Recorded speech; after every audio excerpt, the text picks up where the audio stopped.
many places. So the port of Cluj, we will get to see the river of Ambla, Elafiti Islands, and let's say we will pass along the walls of King's Landing. You will see as we arrive, it's kind of very unique to enter the old city's port on board of Karaka.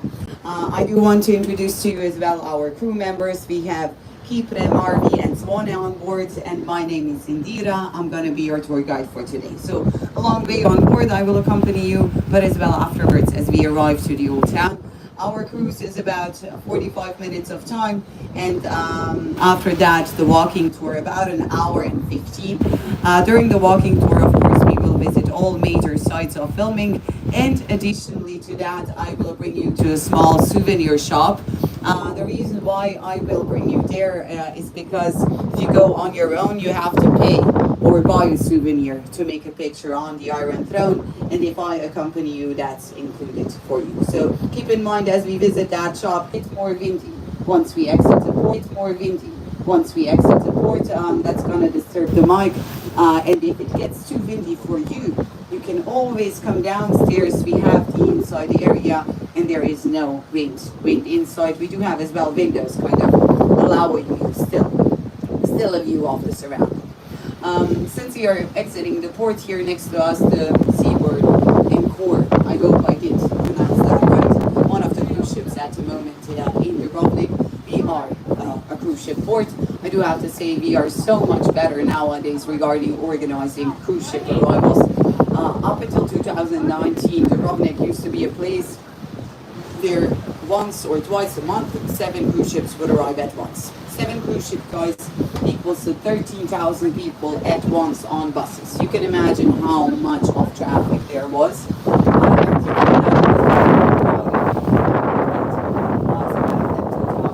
Of course, occupied. The suggestion to pick up, of course, occupied. The suggestion to pick us after they switched locations after Malta, that was actually made by Martin himself, meaning the one who wrote the books, the one who invented the story, was suggesting Dubrovnik to HBO. For us back then, it was a great honor that he's suggesting us. It was actually, let's say, a compliment that he kept history through architecture alive. To be honest, he never thought it's going to have any influence on town, lifestyle, anything in Dubrovnik. We had other major productions. We had, for example, even a part of Star Wars being filmed in Dubrovnik, but we never had fans asking about the locations. The tours we started doing, it's not a matter that we offered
village, we have the arbor rental of the state. The Arboretum was formed already in the 15th century. It was formed by a high-board family of the Romans, past Republic. This family, which it runs in their last name, they owned ships just like the one here. Every time they would visit a new country, each crew member had to bring seeds of plants back home with them. So that's the reason why we have the Arboretum nowadays there. It's actually a place where one finds more than 300 sorts of plants coming from all around. It's a fountain, statues of Neptune, two nymphs, and the plant fishes. So we're trying actually to picture you outside. Of course, the easier way for you to take a look at pictures and to see really what it is. One way through the Arboretum of Casteno would be the high gardens, the gardens of the king. If you remember Sansa sitting at that beautiful loggia, where in the background she had the sea and the islands.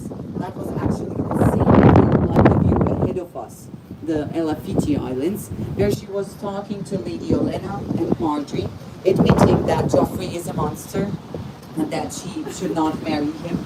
To be honest, we had Sansa a lot at the gardens. For example, she was walking the gardens in Tyrion, talking about the possibility that the two of them would get married.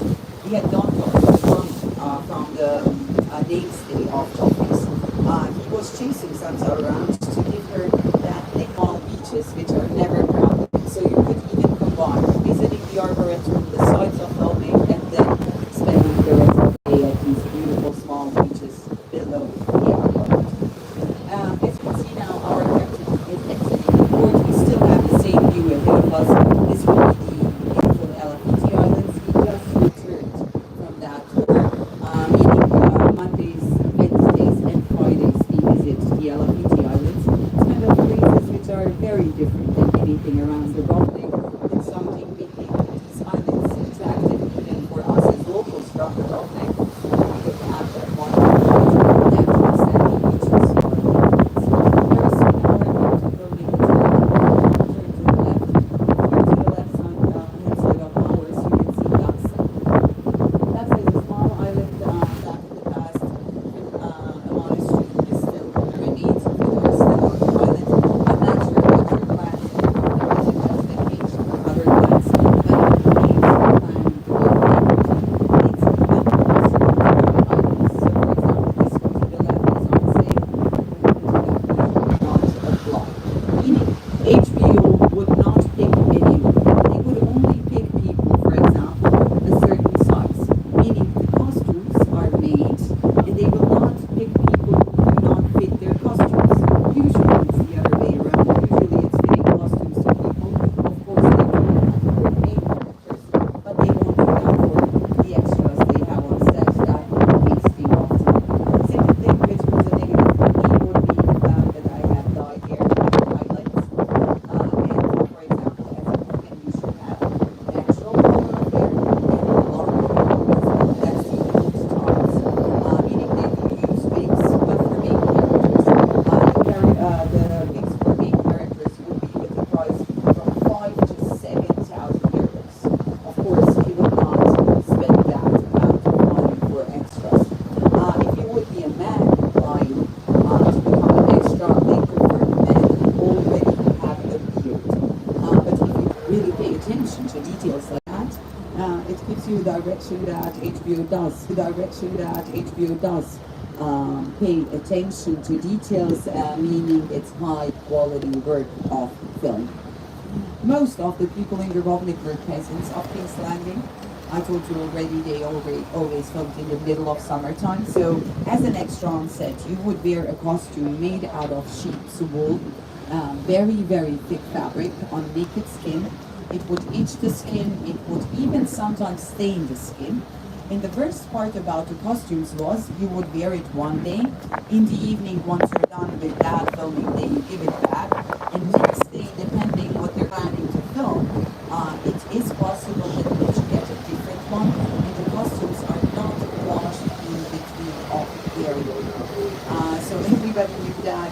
We knew as well why. Of course, it wasn't enough time there during one night to wash 300 costumes and dry them again. But still, it wasn't really comfortable for the locals by knowing that fact. The paycheck wasn't really that high, 50 up to 150 euros a day. Your day would start, let's say, about 5:30 in the morning at the base, about 10 kilometers away from the old town of Dubrovnik. Everybody would get dressed, and as soon as sun rises, everybody would be in the old town of Dubrovnik. Filming would take place up until sunsets. Sunsets during the summertime was 9:30 in the evening. So then after that, you drive back to the base, get back to costumes, and let's say it would be 11 o'clock up until you're back at home. Ask if it's questions about the engine of the boat, about the boat, things like that, please ask my colleagues. They know better than me, but if it's about the surrounding history or anything in Dubrovnik, of course you're more than welcome to ask them. So enjoy the views, and like I said, I will check in with you again in about 10 minutes or time. My hotel.